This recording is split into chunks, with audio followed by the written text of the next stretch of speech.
Hi everyone, welcome to this new series. I've been playing around with this idea of starting something new that's like a podcast, but not really. At least that's what I've been saying to everyone. I think just the idea of calling it a podcast makes it so official, and there's some resistance there, but it is what it is. And it is. I've just really loved doing the sit-down heart-to-hearts and the Q&As, and I want to piggyback off of that. The only difference is I'm not going to be doing makeup while I'm doing this series because it's really hard to do makeup and talk coherently, think and focus when I'm doing makeup at the same time. I feel like I fall short in both areas, and so I just really want to do these sit-downs like this. Maybe that'll change in the future depending on the topic, but we'll see how it goes. So I actually started a series like this before called Sundays, if you were around for that, back in 2020. But that series was only 2 episodes long because by the second episode, I felt super vulnerable, really exposed, too open, and I think it kind of scared me. I just don't think I had the confidence at that time to be so open, and I lacked that assuredness. I was definitely afraid of how I was being perceived, and all the comments were really positive, but I think there were a few that made me feel a little off, even though they were all well-intentioned. And I can be projecting here, but I felt like I was getting a lot of pity for opening up and being emotional and sharing my experiences, and I felt like people felt sorry for me, and I didn't want that. It made me think. I was like, what am I saying? How am I saying it? That's garnering pity. I think there was a little bit of ego behind it. I'm not looking for pity. I just want to be able to share my experiences and my emotions and ideas very openly, but I don't need anyone to feel sorry for me. I think there's a really fine line between empathizing and relating and pity.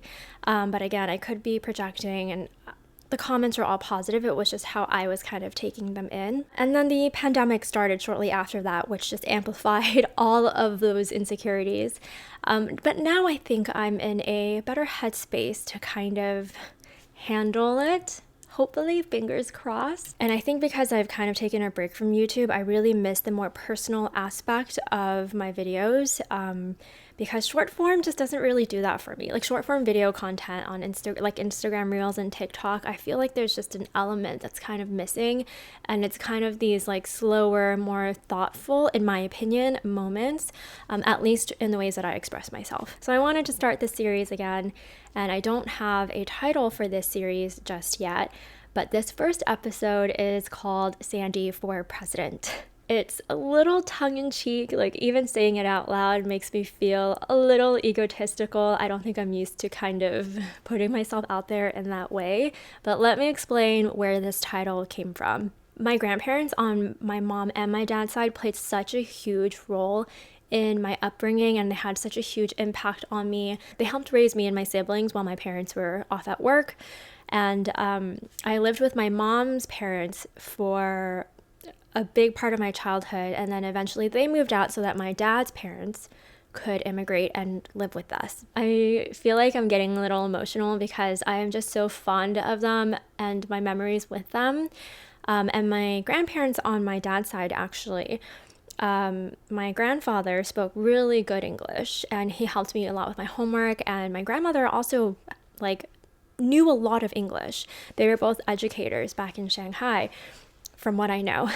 There was this one time where I was having a conversation with them. I think they might have been helping me with my grade school homework, and they said, Sandy, you can do anything that you want to do. You can even become president one day if you want to. And I, as a child, was so taken aback by that, but also I just remember thinking yeah, I can do anything I want, and yeah, I can become the first female Asian president. That statement they made had such an impact on me because it really carried me for the rest of my life. I really thought I could do anything and everything if I really set my mind to it. As I've gone older, I'm definitely a little bit more jaded, more limited, more coming to terms with reality and what's actually possible. This year, it's been really difficult for me to find my footing, and I've been feeling really lost and not really sure what I want to do with all of these different platforms and how to make a positive impact on the world and do something meaningful and helpful and valuable. I think I've lost some confidence along the way. So this first episode is titled Sandy for President because I just want to remember what that belief in myself is like, that my grandparents had so much like faith in me to be that person. Like I want it to carry on into this next project, I guess, into this series, this new venture, whatever it is. And if it's not too cheesy, I'd love to dedicate this episode to my grandparents. I think starting something new is always scary, but it's also something to be proud of. This title, Sandy for President, just a little cheeky thing. That's also like such a sweet memory for me. I love doing makeup. I love learning how to style and putting outfits together, but I also kind of want to share all the thoughts in my head because I think a lot. I'm very introspective. I overanalyze. I consume a lot, and it's gotten to a point where if I don't share all the things that I've learned, I feel like I'm going to explode. And I think this might just be the next step in me trying to add value into this world. I have a confession to make. I actually don't know how good I am at social media. And I know it's my job. I know I've been doing this for a long time, but I always feel like there's something missing. There's something I'm not doing. I feel like I could be doing so much better, but I just don't know what it is. And I feel like everyone can see it except for me. And I've been feeling really burnt out, really tired, and like I just feel like I worked so hard, but it's still not enough. Like there's still something that I'm not doing. And when I started doing social media, I just really wanted to share my ideas, like share my outfits and share the things that I love. And I just wanted to get all of this like creativity out of my brain. So it was never really about the numbers or being an influencer at the time. But now that it's kind of turned into this business, my livelihood, I realized that in order to grow or like move up to the next level, to expand, I do have to think about the numbers a little bit more. But I'm just so not used to that it's so easy, I think, to get lost in what everyone else is doing, to try to catch up, and I don't want to do that. So I've had to like sit down a little bit and think about what I really care about and what I want to put out there. And I'm still going to do makeup videos. I'm still going to do outfits and styling and lifestyle home stuff. I love those things. But I think I just really miss the personal aspect of sitting down and talking. And, you know, it's really hard for me sometimes to conceptualize how many people follow me and who follows me. Like, I don't know how many of you follow me only on YouTube, who follow me on YouTube and Instagram, who moved to TikTok with me, stuff like that. So I have been the most active on Instagram, posting on my stories. Honestly, I don't know what to post where. Everywhere is an option. So it makes it a little bit hard. And I feel like some of you might only follow me on YouTube. So I wanted to kind of catch up with you and give you a life update, I guess, because so much has happened just within this year. And can you believe it's already May? We're almost halfway through with the year. And I feel like I've accomplished nothing. I guess like let's rewind to last October-ish. Cody, my dog, was diagnosed with a heart condition. I think he's kind of in heart failure. I might have talked about that in a previous vlog. I don't remember, but that's been really difficult to deal with. He's turning 14 this month, and I've never had to take care of a senior dog. Like, I don't know what it's like, and it's been really difficult. I actually thought last week that he was going to pass because he was breathing kind of rapidly, but then it would stop and then it would start again. But like when I would give him a treat, he was fine. I wasn't sure if I should bring him to the ER or not, so I pretty much watched him for, I don't know, an hour. During that time, I'm like going back and forth of like, do I bring him to the ER? I don't think he needs to. And there was like a financial aspect to it. And so that's something that like sucks to have to think about, but I do have to think about that. And luckily he was fine. I did bring him to the vet the next day, and he just had a little bit of fluid buildup in his lungs from his heart condition, and we're upping his medications and stuff like that. I know I'm only saying this now, but I feel like after Cody, how could I get another dog? Like, I just don't know. Like, I just love him so much, and this is already so hard emotionally. Like, I don't know if I could do it again. So along with that, this year is a very exciting year. 4 of my friends are getting married this year, so I have 4 weddings to go to. My best friend is getting married next month, and I'm her maid of honor. I was just in Korea for Hannah's wedding, and 2 of my other friends are getting married later in the year, one of which I am a bridesmaid for. My whole year is pretty much planned around all of their weddings. Let's rewind a little bit to Korea. Every time I travel or take long trips, I take Cody home to the Bay Area to stay with my parents, and I also stay a little bit longer to hang out with my family because I don't see them that often. And the last time I was there last month, my family told me that they thought my grandma was going to pass away. It was just something that I wasn't really prepared for at all.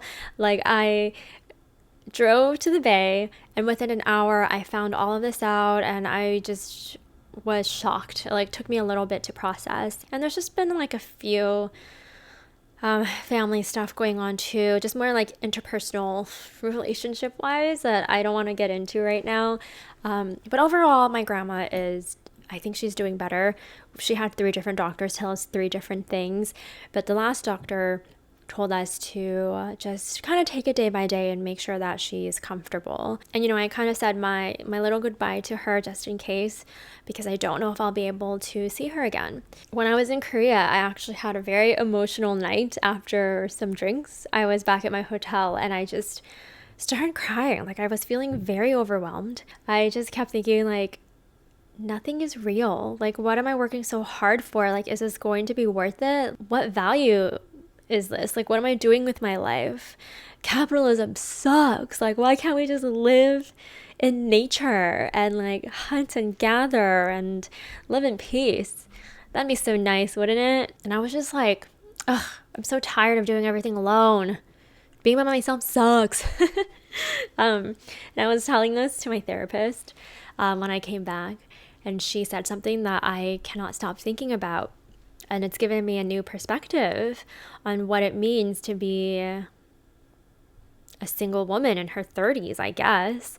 But she said, I think you're finally feeling the effects of your toxic independence. Who knew that getting to this point was even possible? Everyone touts about how great it is to be independent and to be self-sufficient and love yourself and learn to do things on your own. And honestly, I'm a little tired of it. I am tired of doing things on my own. Society was built for marriage. A lot of the later things in life feel easier in a marriage. Yeah, toxic independence is a thing. And now every time I see a video about someone talking about being independent and learning to love yourself and enjoying your own time, like, yeah, I've done it. It's cool. But you also need community, and you need partnership and friendship and family. I've just been having so many issues with my apartment building, and every time I have to handle it, I just get so drained and anxious about it, having to deal with it myself. I think I kind of hit my limit when my bathroom ceiling was leaking over the weekend, and there was no emergency number listed by my apartment building. And it upset me so much because I felt so helpless, and I felt very alone, and I didn't know what to do, and I was just so stressed. And last year, I did renew my lease here because I love my apartment. I love this unit. It gets amazing light, which is great for filming. But this year, I don't know if I will, just because of how they're raising my rent. They're giving current tenants a worse promotion than they're giving new tenants, which is kind of confusing to me because, like, if you've been here and you've been a reliable tenant, wouldn't you want them to stay? Wouldn't you give them something more competitive than a new tenant who you have no idea who they are? So I did tour an apartment the other day and I loved it. I loved the space. It's really cute. It's more homey. I could really see myself like living there and building out the space and stuff. The only thing is, this particular unit doesn't come with a parking spot and it's next to a school. So I don't know. I don't know what I'm going to do. Like I'm going through with the application process just to see if I'll even get approved and then go from there.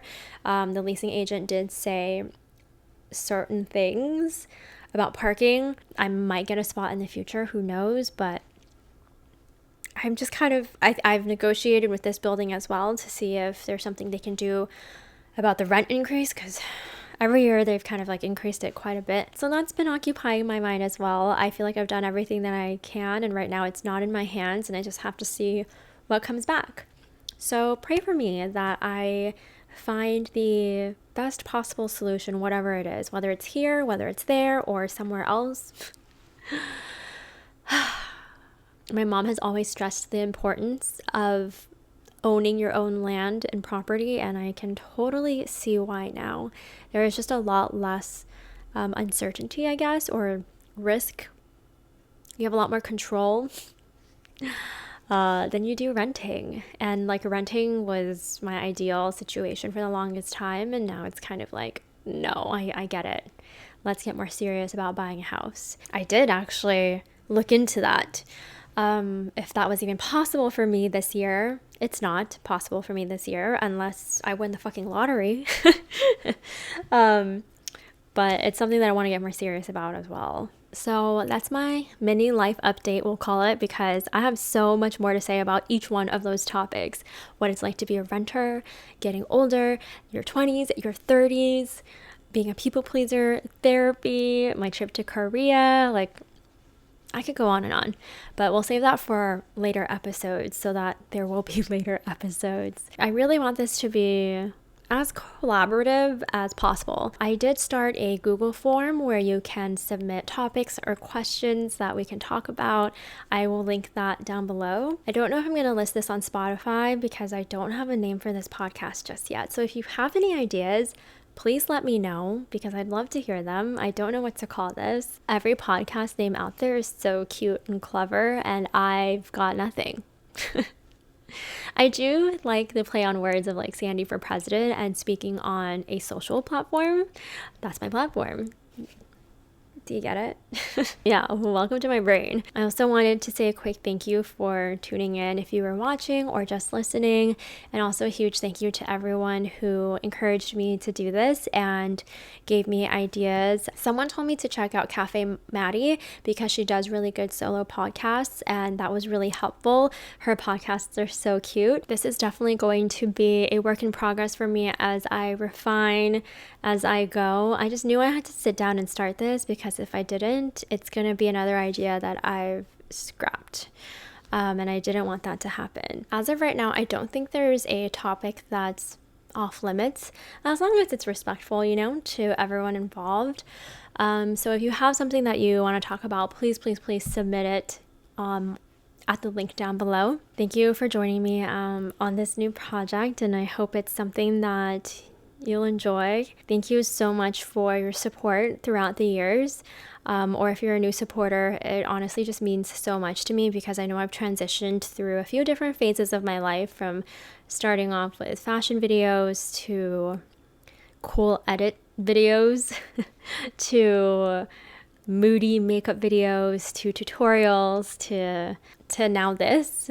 It really means a lot to me, and I hope that we get to meet one day and have really cool conversations. So I will see you in my next video. Bye.